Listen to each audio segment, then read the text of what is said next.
What muscular actor in Hollywood do you believe achieved his physique naturally?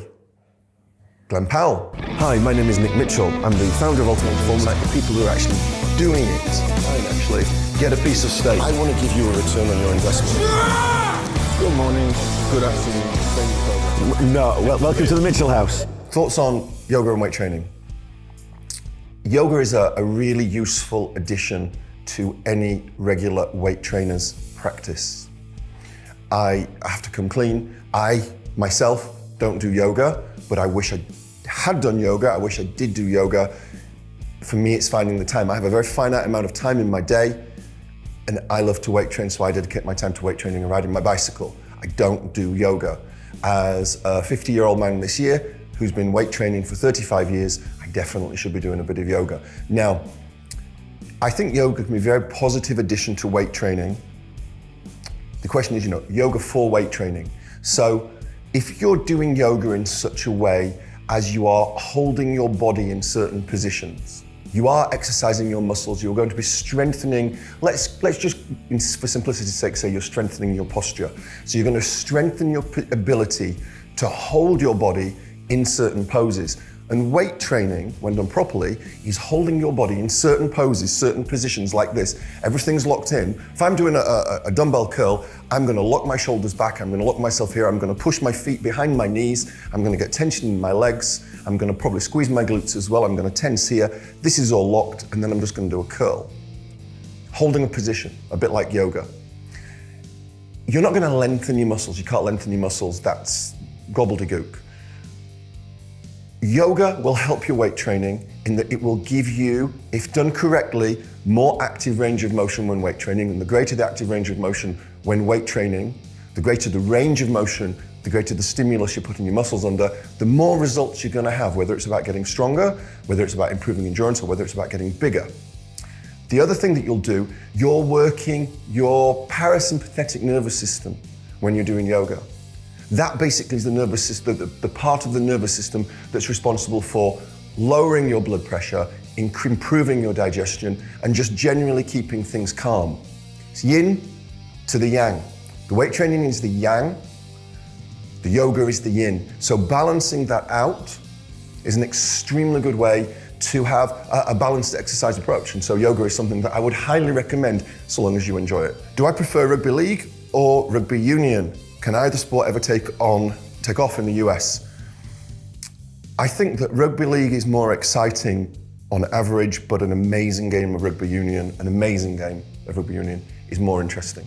Typical for me, rugby union has always been too much kick scrum, kick scrum, kick scrum, kick scrum. But when you're watching a great game of union, the variety and the movement, it's probably the greatest sport to watch in a great game. And I don't, personally, for me, not that many great games. Do I think either sport can take off in the US? No. For the simple reason, not only is football so dominant, but let's be honest with you, America likes to be number one. America has a World Series of baseball. How many countries play baseball? When you win the NBA championships, you're the world champion at basketball. So the Americans love to be the best. And I don't think they'll wholeheartedly ever go after something where they can't be the best. Hence, for instance, football, soccer, to our American cousins. Americans don't throw their full weight behind football. And I think part of the reason for that is, they're never going to catch up the big sides, the big teams. They're never going to catch up with Brazil. I don't think they're ever going to catch up with Germany. I'm going to pass, I'm not going to pass comment on England. How did you and your wife meet? And how much do your family help your work-life balance? So my family are an enormous part of any of the success that I have enjoyed. My partner, she has supported me without any condition, wholeheartedly. That has freed me up to focus all of my attention, all of my nervous energy on the business.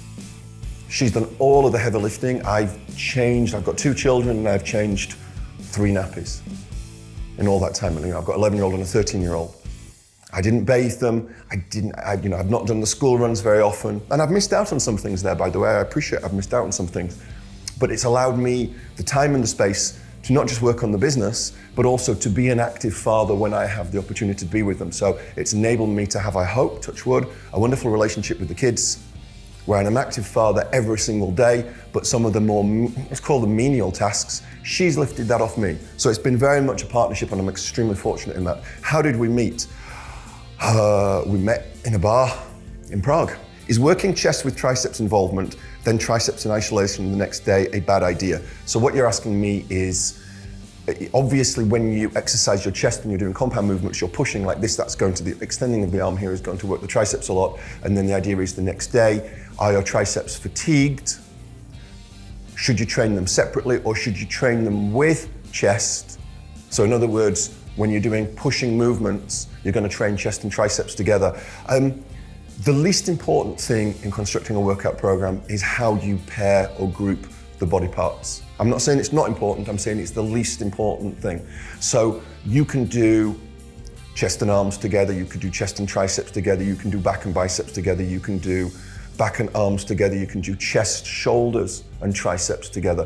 There's lots of ways to approach it, and really it's about what you recover with best, what your joints feel best with. There was a period of time when I always did chest and triceps together because my left elbow couldn't tolerate the stress of, the overload of chest and triceps on separate days. Now when I train, I tend to train arms and shoulders together and back and chest together. That works for me. This is largely opposing muscle groups, of which there's a lot of logic, but really it's about what works best for you, what you feel most comfortable with. If you feel your triceps aren't recovering, or your elbows are sore, chances are your triceps are not recovering, and you would be better either lowering the volume, making sure you've got a day or two's rest in between chest and triceps, or doing chest and triceps on the same day. Who was the best James Bond? So I am a child of the 80s, which usually means you get quite nostalgic for the thing that came before you sometimes. So for me, the coolest James Bond always was and always will be Sean Connery. Pros and cons of TRT. So TRT, for those of you who don't know, is testosterone replacement therapy, which does what it says on the tin. Some people will regard TRT as using steroids because certain steroids will raise testosterone levels. Certain steroids. If you take a testosterone-based steroid like testosterone cypionate, testosterone enanthate, that's a steroid, and you might get that in TRT, and then people go, oh, this is so bad, and it gets demonized. But you don't demonize HRT for women. TRT, it should be hormone replacement therapy, just as HRT is for women, just as 25 million Americans, at least 25 million Americans, are on thyroid medication every single day of their lives, every single day to make up for a deficiency in thyroid hormone. So there should be no judgment here with TRT. Now, if you're looking to go on TRT purely for vanity, that would be wrong. What goes up must come down. And there's always a price to pay. Some people have issues with TRT in that what happens is if you take one hormone, you've got this delicately balanced ecosystem. And you take one hormone and it goes out of whack and it knocks other things out of whack, and then you've got a potential problem. So it doesn't come without consequences. If you genuinely have low testosterone and you simply go to your doctor and find out, any decent GP in the UK, any decent MD in the US will do this for you now. They'll do the tests. They might not prescribe, but they'll do the tests. If you come back with clinically low testosterone, you're probably feeling it, not just a lowered sex drive. You might be more impatient, you might be more miserable, you might be moody, you might be depressed, you might be lethargic, you might not want to get out of bed in the morning. Often, a testosterone deficiency in a man can be accompanied by a lower level thyroid output as well. Again, which is going to make you anxious, in a bad mood, lethargic, all the same things. So, if you do find you have low testosterone, go to a doctor. Go to a doctor, work out what you've got, and then your next step should not be to automatically jump on hormones, because pretty much once you're on it for the rest of your life. Your next step should be to try to figure out why you have low testosterone. Are you overstressed with work? Are you not sleeping? Are you eating like a pig? Are you vastly overweight? Let me give you one example. If you're very overweight, you are going to have higher levels of a hormone called sex hormone binding globulin. And what that does, that binds, in very simple terms, it binds to the testosterone that your testicles produce, and it sucks it up. It attaches to it and doesn't allow that testosterone to work properly. Lose weight and your testosterone will go up. I remember many, many years ago, a client that we had at UP, when we just had one gym in City in London, came to me and said, thank you, Nick, I'm so, so grateful. What's the problem? What's happened? For the first time in 12 years, I've had an erection. And that was a doctor saying to me, a medical doctor. So fix yourself first, fix your health first, fix the confounding factors first, and if you've still got low testosterone, find a decent doctor to prescribe testosterone. If you can, it's not that easy. What exercises are good for thick-looking biceps?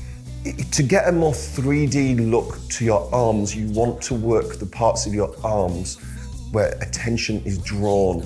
So you don't necessarily have to have a big slab of a bicep here. What you might want is to develop muscles here and muscles here and muscles in here if the lights are showing it. Maybe the lights aren't showing it, right? And if you do that, everything will look thicker. And again, I could write a book on arm training. Maybe I should write a little book on arm training. But the way you develop those muscles, it's the same as you develop any other muscles. You get stronger across a range of repetitions and across a range of exercises. Specifically for arms, when you're trying to develop different things, you want to ensure that not all your exercises are done like this, with a supinated grip. This is going to hit your biceps more. The more you turn it this way, the more you're going to hit here, here, and here. So mix it up, and mix up the thickness of the grip. Charles Poliquin was a genius when it came to things like arms training, and Charles Poliquin would often recommend fat grip revolving dumbbells. Fat grip handles that revolve for dumbbells, which any of you been in a UP gym, you'll see this, and these for me are the best tool for training arms. What muscular actor in Hollywood do you believe achieved his physique naturally? Glenn Powell. Is there any real benefit to cupping? Cupping is that technique, that rehab technique where they place cups and suction and it kind of is going to pull blood. I think the idea is that it pulls blood. I know it pulls blood to the skin and leaves those marks. Are they saying it might pull blood and stretch the fascia, release the fascia, do something for clearing toxins in the muscle? I have no idea. My understanding of cupping is that it's a complete gimmick and an absolute waste of time. Far better to spend that money and that time having, honestly, just a relaxing massage. A relaxing massage might not do that much for your muscles, but it will do a lot for your nervous system. It will calm you down. It will beef up the parasympathetic nervous system that I talked about earlier. It will beef up your yin, because the rest of life is often too much yang. So what is my greatest fear?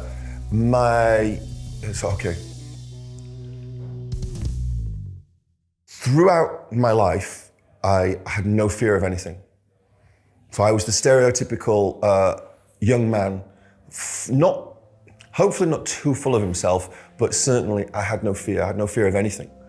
It doesn't mean I was a daredevil. I wasn't a daredevil. I didn't go off doing crazy things, but I just had no fear. I was very confident in myself as long as I worked hard. And I woke up one morning in my mid-30s, not knowing what to do with my life, hating my job. And this was kind of my journey into deciding to become a personal trainer. And what got me going as a personal trainer was, for the very first time in my life, I was scared that I wouldn't be able to make a difference, scared that I wouldn't make it. Again, make it's a very broad term. So for me, that was fulfilling my potential. So that was the very, very first time I was really scared. And fortunately, I had and have the ability that when I am scared, it doesn't paralyze me. In fact, it does the opposite. It just makes me take absolutely massive action. So for the first time in my life, I'm feeling fear. That fear is, you're gonna be in your 40s, you're gonna be in your 50s, and you're gonna look back on your life and you're gonna think you could have done more. You're gonna think, what if? And that has to be absolutely one of the worst, most soul-destroying feelings that you can cause for yourself. So this is all in your own hands. So that was my fear. I kind of jumped on it like smothering a grenade and really embraced it. And I was fueled by equal parts of fear and anger. Again, anger internally directed at myself, that I use to really push myself forward. One of my thoughts on pre-workout compared to coffee, so I would prefer to use coffee more often than a typical pre-workout, but if you've got a pre-workout that boosts your energy, makes you feel more focused, and you're really struggling, using one occasionally, using one for a big workout, fine. What tends to happen with those? What happens with a pre-workout that works, in other words, a pre-workout that raises you up, what goes up must come down. So if you take something that lifts you up for the workout, because you were already flat, you're then gonna train hard. You might train even harder than normal. So you're here, you're probably here to start. Here's normal, this is your current level. You take a pre-workout, you take a pre-workout, you work out hard, your normal workout is here, your pre-workout workout is here, then all of a sudden you're gonna come down. When it's finished and everything wears off, you're gonna come down to here, and because you're really knackered, you're gonna come even lower. And that's the price you pay with pre-workouts. You've got to time it right. Like, I won't use pre-workouts at all because I don't want to crash at all, but I will use coffee, I will use non-stimulant things that help me to focus. UP has a supplement called Focus. That you can have that with caffeine or not. I tend to take it without caffeine. The dosage I think is up to 3 caps. I'm a 245-pound man. I only take 1 cap. 1 cap lasts me, and I do it twice a week probably. I don't get the jitters, and it works for me. Well, it increases your focus. So when I'm listening to music, I lose myself in the music more, for instance. It's not a stimulant that makes me just want to go and bang weights. Thank you for watching. I'm always very grateful for any comments you might leave below. If you would like to leave some likes, please do. Any feedback at all.